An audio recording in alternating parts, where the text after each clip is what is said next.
We all have had our struggles. Name one. And how'd you get over it? Oh man.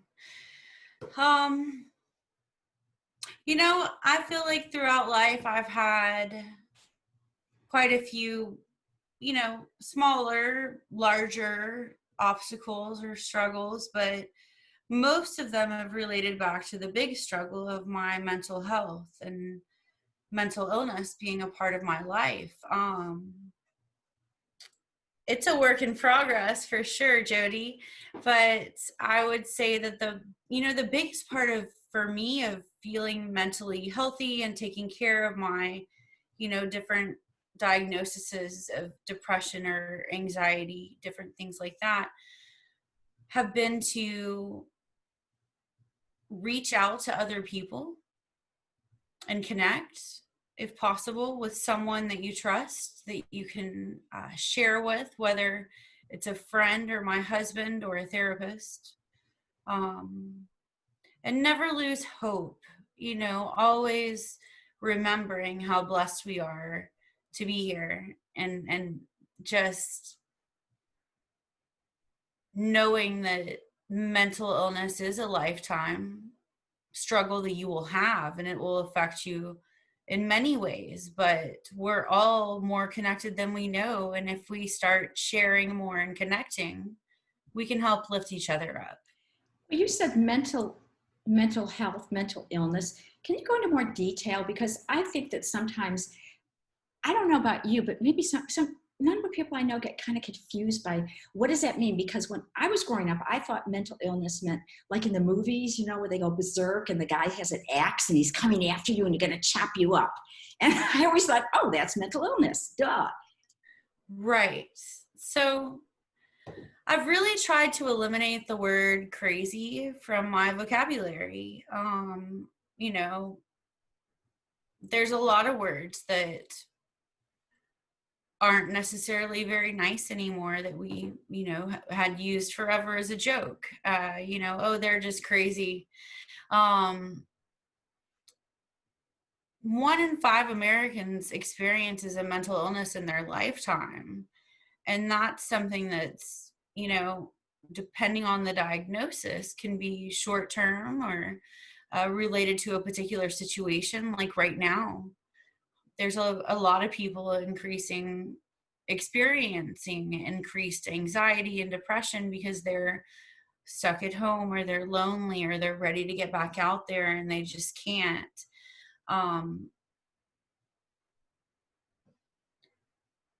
So I would say, with mental illness, whether it's a situational or a long-term diagnosis, letting people understand that doesn't mean you're crazy. You're 1 in 5 people that's part of our general population who's a functioning adult in society, who wakes up and gets out of bed, who goes to a job, raises a family. We all stay so bubbled up in these places where we're feeling depressed or anxious and different things. And if we would be open to connecting with others, I think we learn we have a lot more similarities than we think we do. When I say mental health, I mean that just like if we had a conversation about your physical health. Your mental health is just as important as your physical health. Taking care of your mind, being kind to yourself mentally, practicing self-care techniques, whether that's yoga or meditation or gardening, something that takes care of your mental health and brings you joy is very important. Mental illness, I would differentiate in saying that it's a part of your mental health. If you're diagnosed with something or experiencing something different than normal. If you have gone 6 months in your life and you're very unhappy and you're crying a lot and you can't control your emotions, talk to someone. Go see a doctor, maybe a professional that could potentially give you some medication for an undiagnosed mental illness, that you could wake up tomorrow and be smiling and wonder why you waited so long. So I think that's really important. Well, and I think that especially because in the women that are the people that I deal with, a lot of times they wonder, what it is, because sometimes there is that continuum. We all talk about balance and we all get off. As a matter of fact, and we'll have to get into this, I know that you are the producer, the local producer of the This Is My Brave shows, which we will get into. It's a fabulous thing. And what I thought was very interesting is that when I went to the show, was it last year in May? Yeah. Yeah. Okay, I went there last year and they said, everybody in the audience stand up if you've ever taken I think it was Prozac, was it? Or, like a Prozac. Well, what we say is, at the end of the show, we always ask for the audience to participate if they're comfortable. And that if you yourself have experienced mental illness or someone you love has experienced mental illness, to stand up. And there's never anyone in the audience that does not stand. And it's so powerful. It gives me, little goosebumps today when I think of seeing that audience stand up with us and be brave enough to admit. And you shouldn't have to be brave to talk about mental illness or mental health or any of these subjects that are so taboo sometimes in our society. I thought it was very interesting because they also asked at the end of the show, everybody stand up if you've ever had, like, taken a Prozac or something. And they said that is also mental illness. That can be a part of it. And Yes. That was eye-opening for me. Because we talk about the Prozac Nation. There are documentaries. It's almost like taking a cocktail, taking a Prozac. So many people do it. And yet, frankly, before I saw that show, I did not make that connection. I thought, my idea of mental illness was the heavy duty diagnosis and the ones that you better take your medicine or else. And I didn't realize that it is such a nuance.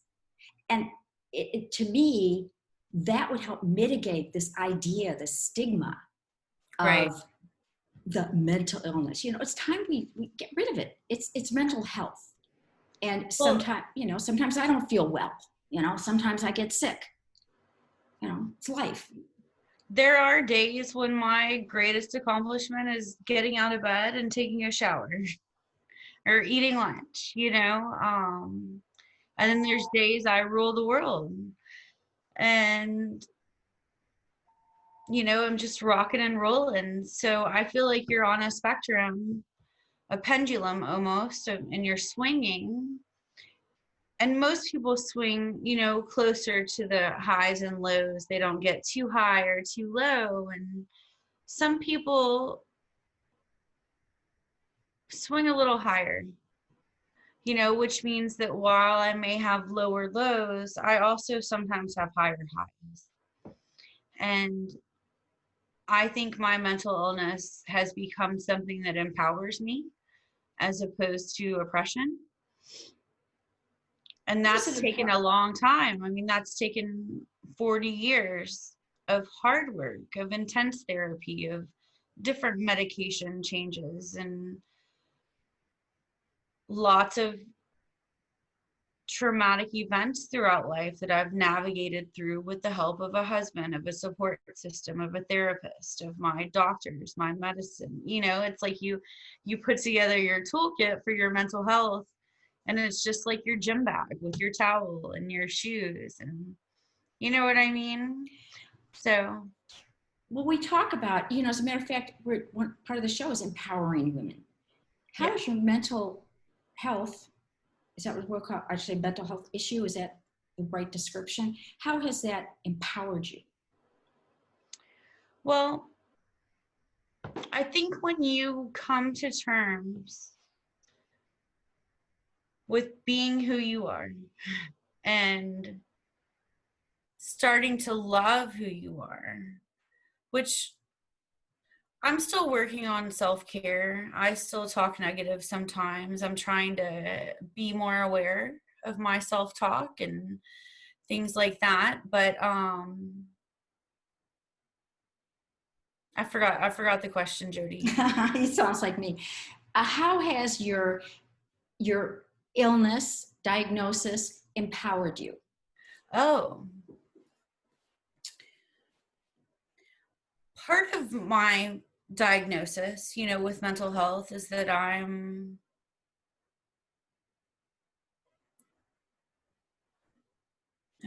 this is a hard one. You don't have to answer it if you'd rather not. Let me see. Empowered. I think talking about mental illness and being more open with my personal diagnosis has been able to empower me to connect with more people, to share my story more openly without fear or without the feeling of needing to be brave. I can just have a conversation and I'm not scared to talk about it. I think it's important we all talk more about our mental health and how we're feeling and get away from conversation topics like the weather.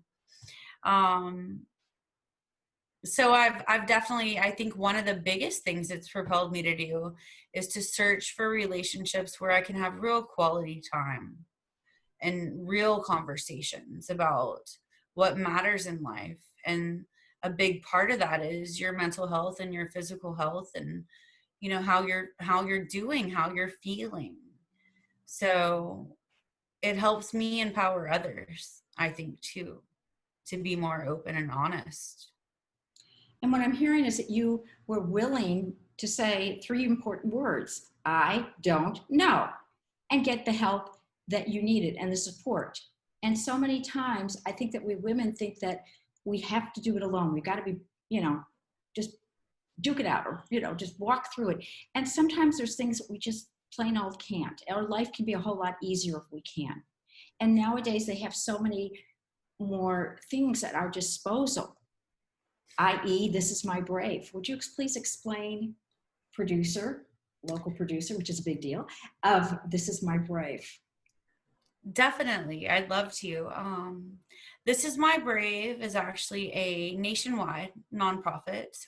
We have shows that we produce in different cities across the US and then actually in Australia as well, which is pretty cool, where we hold auditions for local residents to come out and tell their stories of living with mental illness or addiction, which is a mental illness, through creative expression, such as slam poetry, original song, essay, dance, all different mediums. It's very awesome. And then we choose a cast and have rehearsals to where we can build up to a day where we can have a theater with an audience. Last year we were in the Hobby Center here in Houston, and we had almost 500 people attend.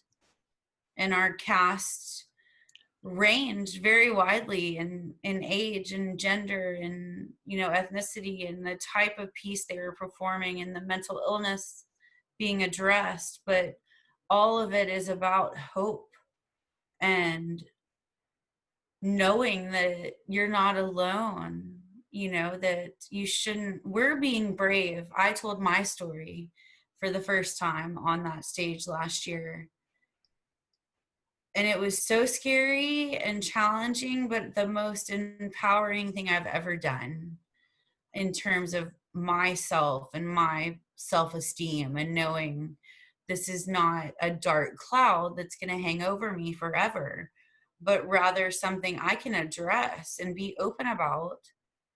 And I'll find my tribe based on who I am. It's not, some people will never understand, and I understand that. Some people are open to it and they will have a good conversation with you, and you can always find a therapist that will allow you to pay them to talk, or there's free national crisis hotlines people can call if they're having a bad day.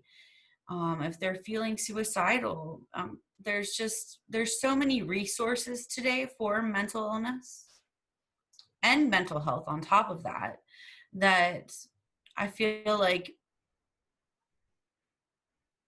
it's about time that we do start to, have more conversations and be more open and see that we're more connected and get rid of that stigma.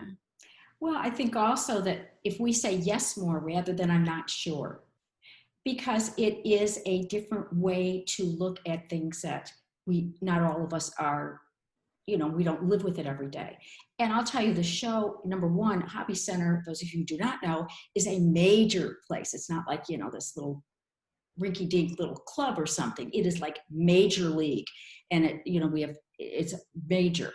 And to have this filled is just really something. And the thing I thought was very interesting is that they also had someone talk about what is it like to live with someone who they Yes. couldn't find a diagnosis for so many years. And the reason why I say that is because we all have our journeys in life. Now, yes, okay, there was somebody who says, look, I'm not feeling well, there's something wrong with me. But we might feel like that normally, just feeling lost in life. We might feel like we haven't found our purpose. I don't think it's just only if you're ill, whatever way we can't hold it together in life. Oh, definitely. I mean, I think that maybe sometimes when people have a definite, okay, this is a diagnosis, almost like, okay, great, now I've got a set of tools. Well, some of us are still fumbling around, like, I don't know who I am, I can't keep it together. And I know I've had that. When I first divorced, I tell you, the first year, I could not keep it together. I had the hardest time focusing. I don't know what it was. I do know after, long time marriage, I wasn't used to the pattern. There were no more patterns, and it was a loss of patterns. Right. And so I think we all have our journey, and I think there's so many more similarities than differences between our paths in so many ways. Definitely. I mean, it's not, and I think that's why I use the term mental health more often than mental illness, because mental health is every single human being. There's no differential in terms of who has mental health. We all do. It's just whether or not we take care of it or nourish it, or sometimes we feel stuck. We don't know what's going on. We're probably not taking care of our mental health.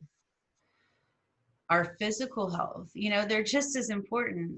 But I'm a huge advocate of therapy. I go see a counselor once a week. I'm lucky my insurance covers it. If I couldn't, I would go twice a month or once a month. Anything is better than nothing. Right now I'm using a site called betterhelp.com, and they actually offer a sliding scale, which is really helpful to me. But sometimes it can be easier to start the conversation with someone you do not know who is a professional, for guidance. Maybe you don't need medication. Maybe you're not going to be diagnosed with anything, but does it hurt to talk about it with someone?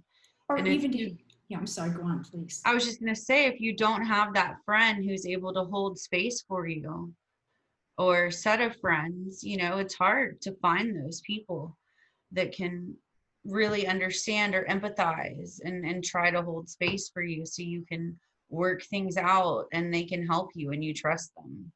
So having that support system, I think, is something we all yearn for. And, if you have it, you're really blessed. Well, also, I think that the support can also be sometimes friends love you, but they don't know how to handle it. It might just be, kind of scary. It's kind of like, tell somebody you got cancer, you're not going to send them to, say, well, gee, let's talk about it. And sometimes it's bigger than us. Sometimes it depends on our needs. And that's why I think that counselors, life coaches, whatever, is some sort of support where it might not be somebody that's emotionally involved, like a sister or brother or parents, because they might see us in one light and they have that focus on that, how that person is, and not as they might really be.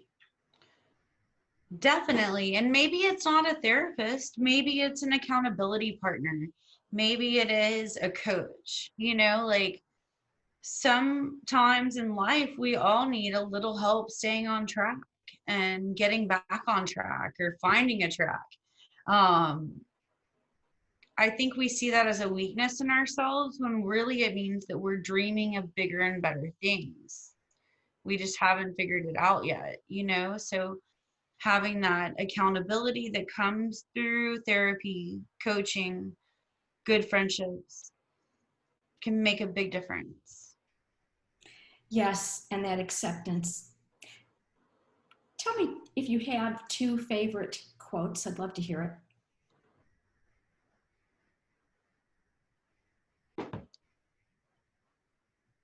Can I give you two favorite books? Sure. Because quotes, I'm one of those people who can't tell a joke to save my life because I never remember all the words. You sound like me. I'm kind of like that with quotes, but Okay. when it comes to books, Yeah. based on our conversation we've had today, I would say that the two books that have most influenced my journey have been The Four Agreements by Don Miguel Ruiz, because they remind me every day, to always be your best. Don't take things personally. Don't make assumptions, and to be impeccable with my word, which are little agreements, but they can really change your life. And then there's a book by Dr. Wayne Dyer called The Power of Intention.